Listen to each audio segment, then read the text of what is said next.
ഒരു ദിവസം ലുട്ടാപ്പി കുന്തത്തിൽ കയറി പോകുമ്പോൾ അങ്ങോട്ട് പോകുമ്പോൾ ഈ കുഴി ഇവിടെ ഇല്ലല്ലോ.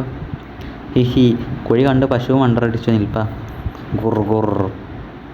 പെട്ടെന്ന് അയ്യോ, കുഴി വലുതായി. ഹുർ, പശു വീണു. ബേ. ഹിഹിഹി. അയ്യോ, വായൽ മണ്ണ്, അല്ല മണ്ണിൽ വായ. ബേ.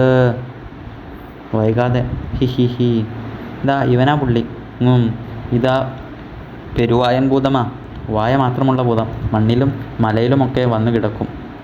പിന്നെ വിശപ്പും ദാഹവും മാറിയിട്ടേ പോകൂ.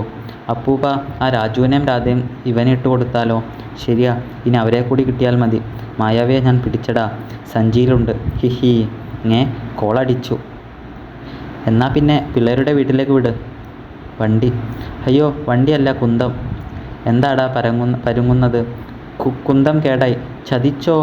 അമ്മോ. അയ്യോ, അപ്പൂപ്പനെ വായ തിന്നേ, രക്ഷിക്കണേ. നീ എൻ്റെ അപ്പൂപ്പൻ ചത്തേ, എൻ്റെ കുന്തവും ചത്തേ. കുട്ടൂസൻ ദുഷ്ടനാണെങ്കിലും പെരുവായന തിന്നാൻ കൊടുക്കണ്ട. ലുട്ടാപ്പിയുടെ കുന്തം കൊണ്ടൊരു വിദ്യയുണ്ട്. പെട്ടെന്ന് ഇതെന്താ? ചക് ചക്. കുന്തം പുഴയുടെ നേരെ. അയ്യോ, കുന്തം എന്താ കുളിക്കാൻ പോകുന്നോ? ചക് ചക് ചക്. അമ്മോ, കുന്തത്തിന് വട്ടായോ? ഷ്. കുന്തം കീറിയ ചാലിലൂടെ പുഴവെള്ളം പെരുവായൻ ഭൂതത്തിൻ്റെ വായിലേക്ക്. ഗ്ലു ഗ്ലു ഗ്ലു. അമ്മോ, വയറു നിറഞ്ഞേ. ഫ്ലു ഫ്ലു. അതാ അപ്പൂപ്പനും പശുവും പൊങ്ങി വരുന്നു. ഹാവു, രക്ഷപ്പെട്ടു. പെരുവായൻ പോയി. വയറു നിറഞ്ഞാൽ പെരുവായൻ സ്ഥലം വിടില്ലേ. ഹാ ഹാ. എൻ്റെ കുന്തമാ അപ്പൂപ്പനെ രക്ഷിച്ചത്, അറിയാമോ?